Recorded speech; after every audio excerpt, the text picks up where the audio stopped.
And I'm back from my little trip.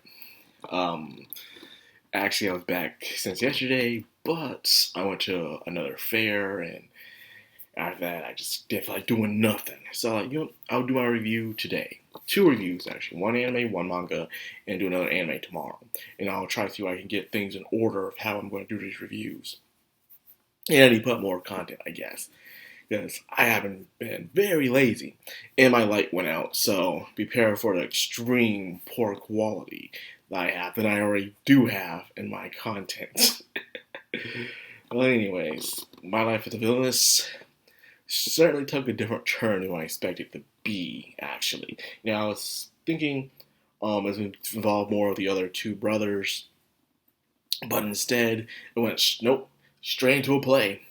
I guess the brother's introduction, there's probably going to be this mystery thing of finding out who the culprit is. Probably that's how it's going to be. Maybe. But this entire thing was about Katarina, One of the things that people do get tired of sometimes when it comes to these kind of things is where everything evolves just around only one character. It feels like no one else really has their own lives outside of that one character's perspective. So because of that, people get kind of tired of it. But it all depends on how you do the formula. You can use the same formula, it just depends on how you execute it. So, in here, I can see why some people get tired of it. I myself, I enjoy it. You know, Everyone is trying so best to get their attention from Katarina, like, look at me, Katarina, no, look at me, and stuff. And they're just doing whatever they can behind their back while she's thinking, well, everyone's getting along. But actually, they're like all mortal enemies or rivals towards each other. So they do a play because, of course, someone got injured during a play. Like, believe it or not, almost never happens. Only in anime, in cartoons. Someone gets injured in a play, so then all of a sudden, one of the main characters, have to take the place of that character. And of course, ironically, Katarina is acting like an evil stepsister from almost like Cinderella's kind of story. And of course, being Katarina who she is, she forgot her lines. And the shenanigans just continue from ballroom dancing, trying to get the lines. Alan, of course, not getting the cue. She's like, hey, how do you pass the paper? But of course, how are you supposed to know? He's just playing guy on the piano.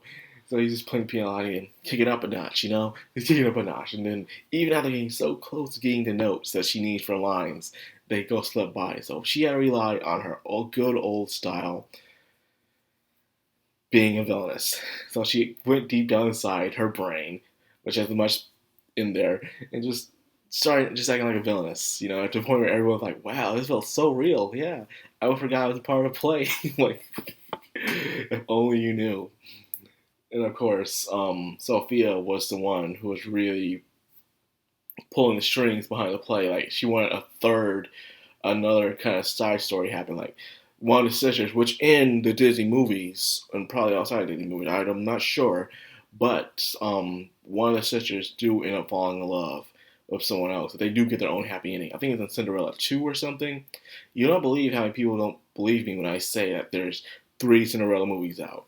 And they just don't believe me, but it's true. And they're not very important, but nonetheless, they're still entertaining in a way if you look at a certain context. So she wanted someone to be this dark knight, this guy who comes up to start chaos, but falls in love with one of the evil sisters, and that one is, of course, would be Nicole. Yes, it was Nicole instead. Everyone was trying to participate, but she said no, just flat out turned him down. She already knew who could get this role. Like, so everyone else who's trying to get Katarina's attention, she's the one who's trying to get her brothers get the attention. I think she's more satisfied with just being Katarina's friend than being Katarina's lover, which just makes Sophia very interesting. Not the fact that she's also, in a way, a reincarnated version of Katarina's former best friend from the original world. What I'm still questioning, how does reincarnation into a video game works out? But anyways, that's some rambling for another time. Magic can do anything, I guess.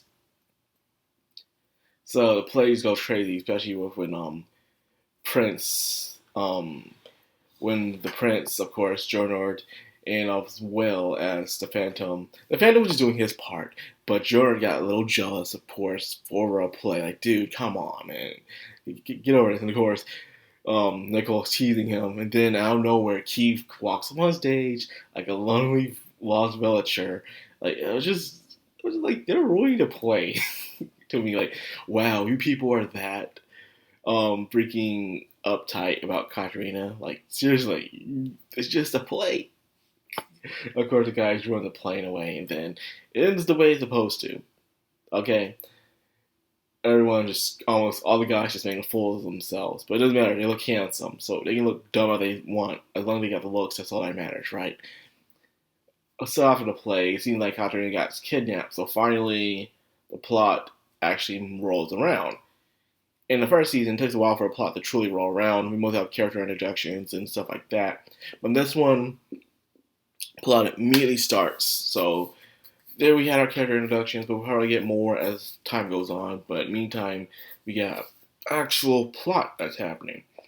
But what's it about? All I know is Katarina just got kidnapped. So we can't wait to see what happens next. And like I said last video, I have not read beyond the second part of the series when it comes to manga or novels. So I'm completely blind to this, which excites me. So now I can look ahead and see what's happening without me being disappointed or me just trying to spoil it to you guys. So that's my treat. So anyways, yeah, very interesting. Finally something truly is moving on, so I'm looking forward to it. So, and that's what I'm doing in this video. Yeah. Just believe it or not, I'm still feeling pretty hungry, so I'm gonna go order something because it is. I missed Takeout Sunday, so I'm gonna do today my Takeout Sunday. So anyway, that's all I got for this video. I hope you guys enjoy it. Looking forward to more. And yes, I will be reviewing Love Live Superstar tomorrow. So yeah, there's that. Mushoku Tensei is next for me to review, so I hope you guys look forward to it. So like, comment, subscribe, and of course hit that bell icon. This has been a Madcrown on Anime, signing out.